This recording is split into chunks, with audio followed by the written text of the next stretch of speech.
I have no clue what I'm saying.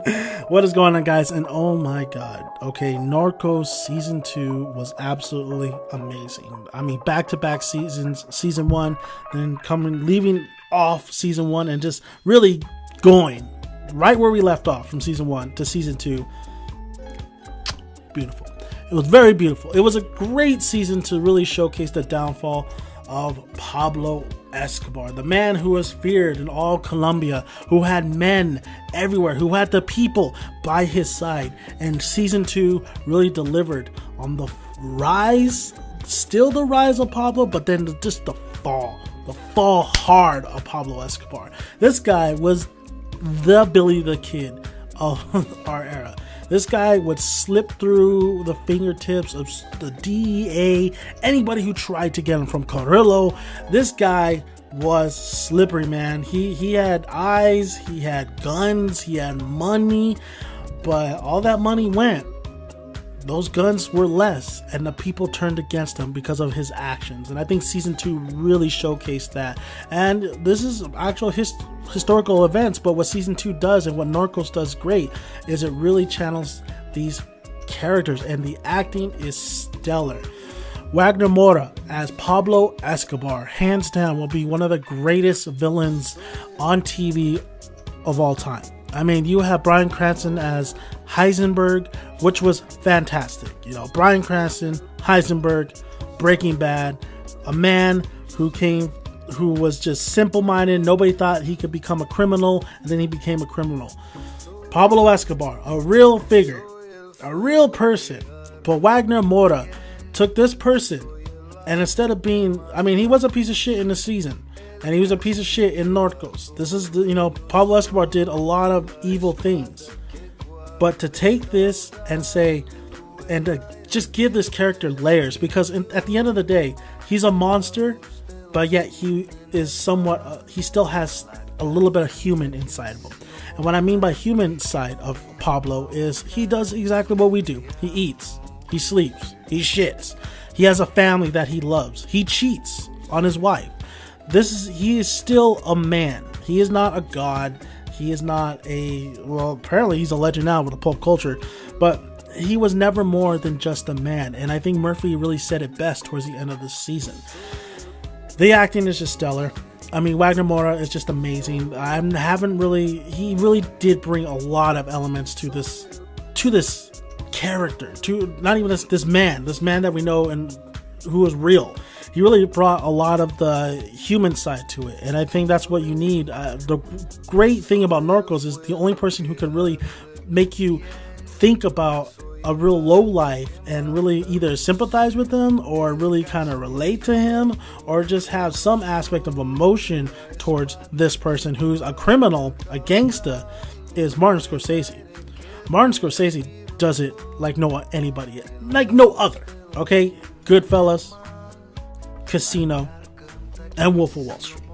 This guy knows how to make real low lives into people we are just intrigued, entertained by, and some point somehow sympathetic towards.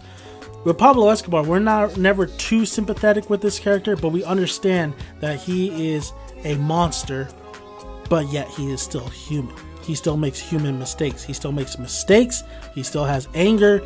The problem is he has money, he has guns, and he caters to violence. He took the path that just was the wrong path.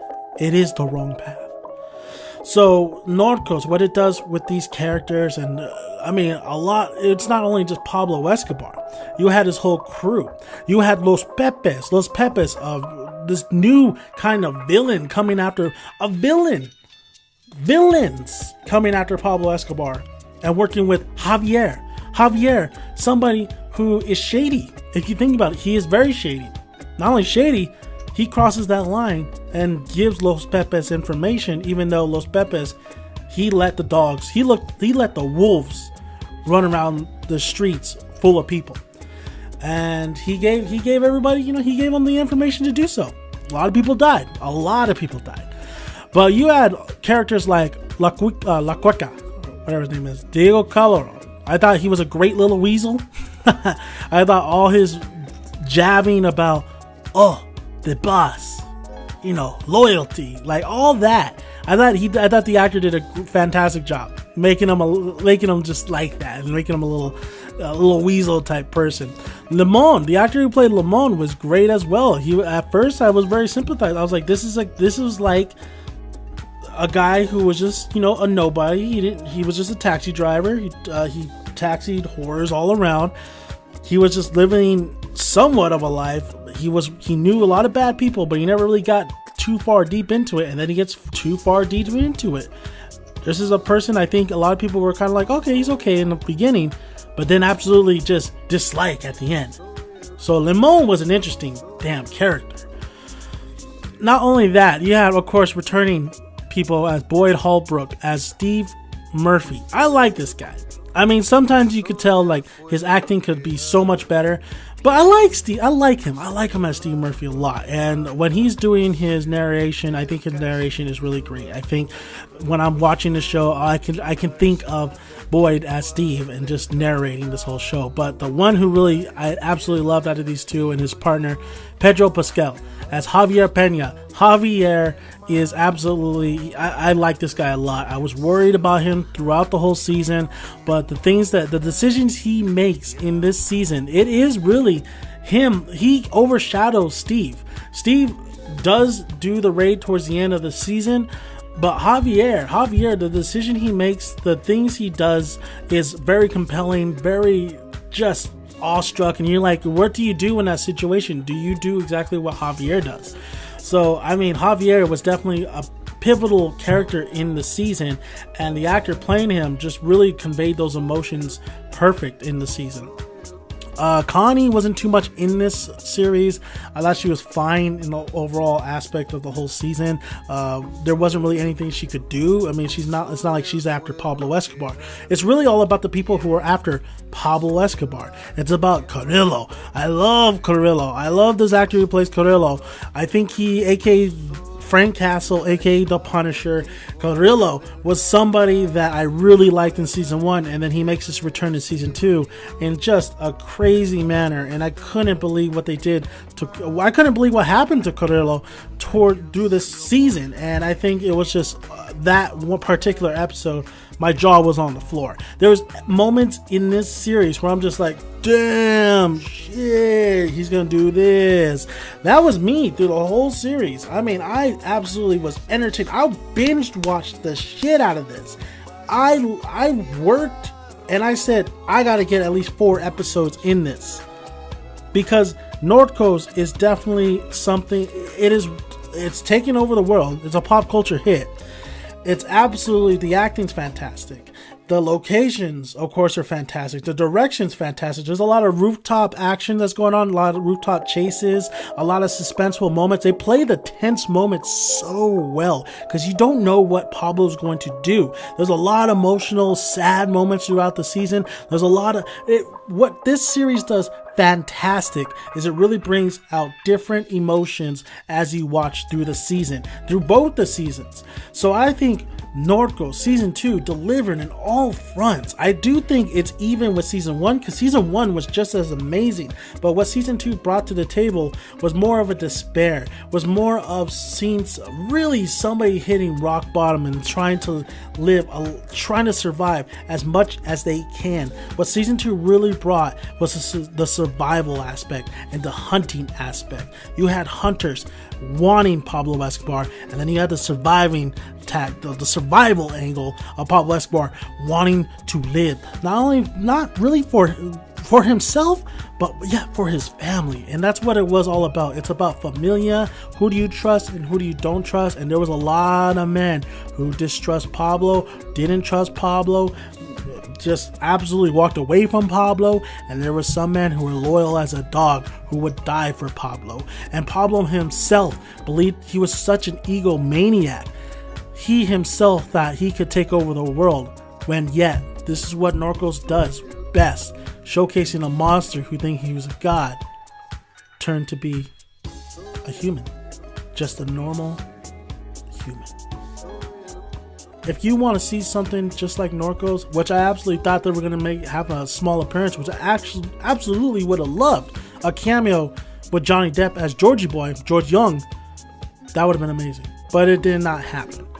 But another movie that really is fantastic, that really covers the drugs and all that stuff, is Blow. Blow is another fantastic movie that is similar. Like, that's what I was thinking while I'm watching Narcos. But I think Narcos is so good. It stands on its own. It is one of the best Netflix series that Netflix has brought out. And there's a lot of great Netflix series, but hands down, Narcos, I think, is the best. I think it's the best. I know some people don't cater to this, but I think it's the best. All right. Narcos, it's funny that we're very into the show when it deals with drugs, murder, sex, a man who was an egomaniac, who was a killer, who was a terrorist.